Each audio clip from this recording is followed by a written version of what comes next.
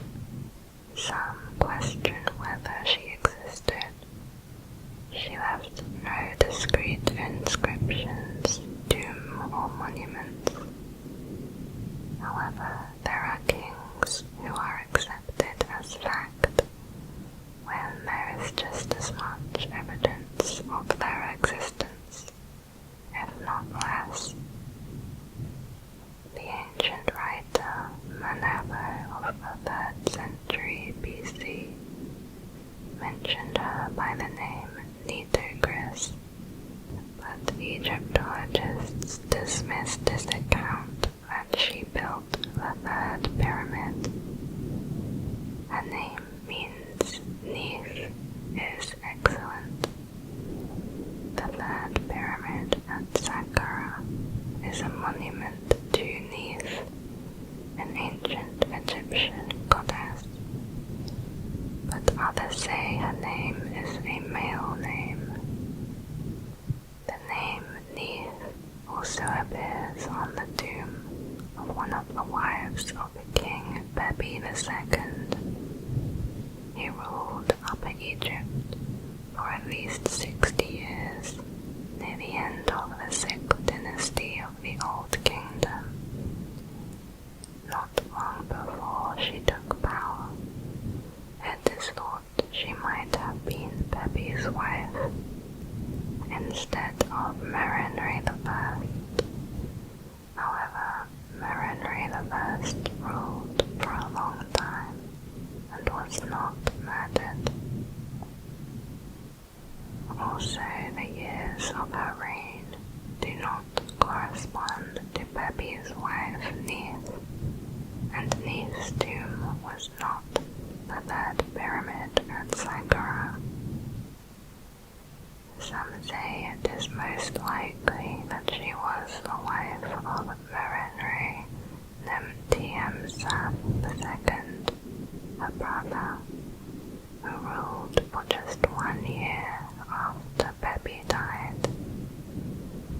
Her reign is recorded by ancient writers as 3 years, 6 years, or 12 years. There is little detail about her, only that she was beautiful and braver than men. There is one story about her that has survived, written by Herodotus nearly 2,000 years after the queen lived. If true, this was the climax of a violent period of widespread famine in Egypt over 4,000 years ago.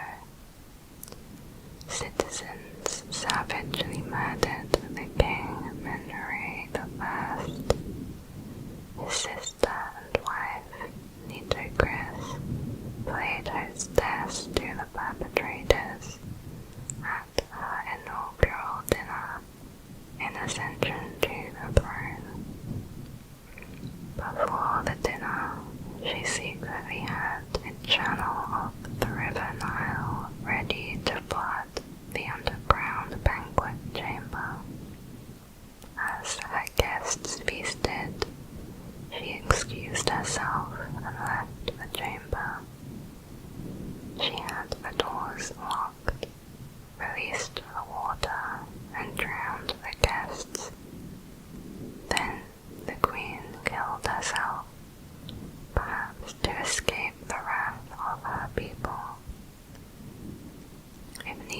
This was the Queen of Egypt. She was the first known Egyptian queen regnant, a role taken by very few other women. Next is the lost Roman legion at 𝐜𝐸𝐸.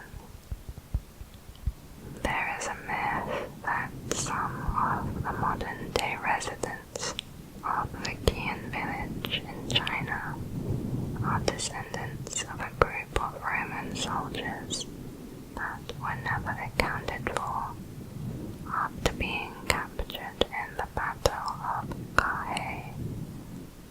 The Battle of 𝐜𝐸𝐸 was fought in 53 BC between the Roman Republic and the Parthian Empire near the ancient town of 𝐜𝐸𝐸 in present-day Turkey.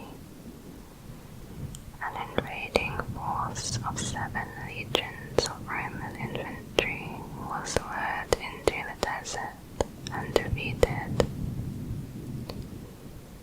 10,000 Roman prisoners of war appear to have been deported to Alexandria Marciana, where they reportedly married local people. In the 1940s, Homer Tubbs, a professor of Chinese history at the University of Oxford, hypothesized that the people of 𝐜𝐸𝐸, China, were descended from these prisoners. He proposed the prisoners were resettled by the Parthians on their eastern border and may have fought as mercenaries in the Battle of 𝐜𝐸𝐸 between the Chinese and the Huns in 36 BC. Chinese writers mention the use of a fish scale formation of soldiers, as well as a double wooden palisade structure, which he believed referred to the testudo formation, and a defensive tactic unique to the Romans. To date, no Roman artifacts, such as coins or weaponry, have been discovered in 𝐜𝐸𝐸𝐸, and this theory remains a myth. Next is the Siberian Ice Maiden. In 1993, Russian archaeologists discovered an ancient tomb at the 𝐜𝐸𝐸𝐿 Plateau in the Altai Mountains of Russia. The contents of the tomb were embedded in ice. As archaeologists melted the ice, they saw a burial of some very important person. 6 horses in full harnesses had been sacrificed and buried near a wooden coffin made of a solid large wood tree trunk.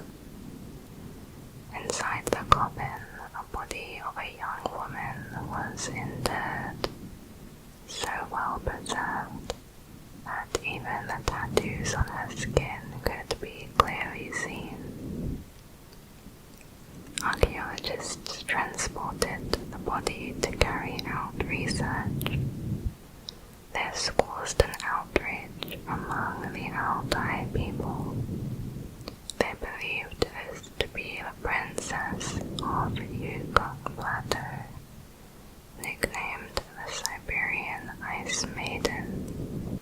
They say she is the mystical keeper of Altai and the guardian against evil powers. The locals claimed the princess was the ancestor of Altai people and must be returned to her place of burial. The woman was young and her hair was shaved. She wore a wig and a tall hat,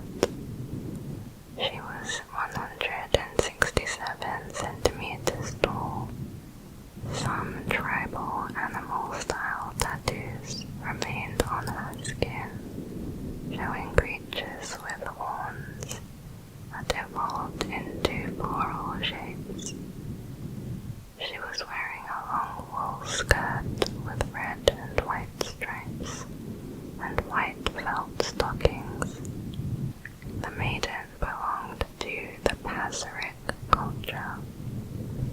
The 𝐜𝐴𝐸𝐸 people, a congregation of Scythian nomadic tribes, lived in the Altai Mountains.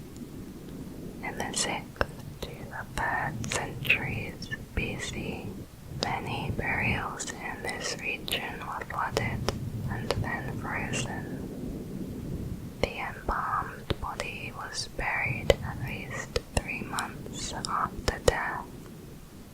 During the 3 months, the woman continued to play a special role in the life of her tribe. For example, she was put in some chairs, which can be seen from the traces on her body. A complex ceremony of embalming is a sign of her special status. However, scientists say she was not a princess. The tomb was not as big and richly decorated as the tombs of 𝐜𝐴𝐸𝐸 noble people located in the same area, and it was located at a distance from these noble tombs. In ancient cultures, a distant burial was performed with women whose occupation involved a vow of celibacy. Scientists believe she was probably a healer or a shaman. She inhaled periodically the fumes of copper and mercury, which was likely connected to rituals. The fumes were certainly harmful to her health, but not fatal. So how did she die? A computer tomography scan showed the maiden suffered from breast cancer that killed her in about 3 years. She was 25 at the time of her death. DNA tests showed the maiden is genetically closely related to indigenous Siberian tribes still living in Russia. Next is the 𝐜𝐸𝐸𝐸 Monument. In 1987, a local diver exploring off the coast of Japan's southern islands stumbled across a startling discovery. 25 meters below the surface, he spotted a series of almost perfectly carved steps with straight edges. Known today as the 𝐜𝐸𝐸𝐸 Monument, this massive 50 by 20 meter structure is one of the world's most unusual underwater sites. It features narrow passageways, arched entrances, and parallel 90-degree angles, nicknamed Japan's Atlantis. The rectangular monument is believed to be more than 10,000 years old. Some think it's all that remains of a lost Pacific civilization, possibly built by Japan's prehistoric Jomon people, who inhabited the islands as early as 12,000 BC. Researcher Masaki Kimura believes the structure is a group of monoliths built by humans. According to Kimura, it dates back 10,000 years and was once part of the lost continent of Mu. Mu was a mythical continent in the Pacific, whose story parallels the myths of Atlantis and Lemuria. Supposedly,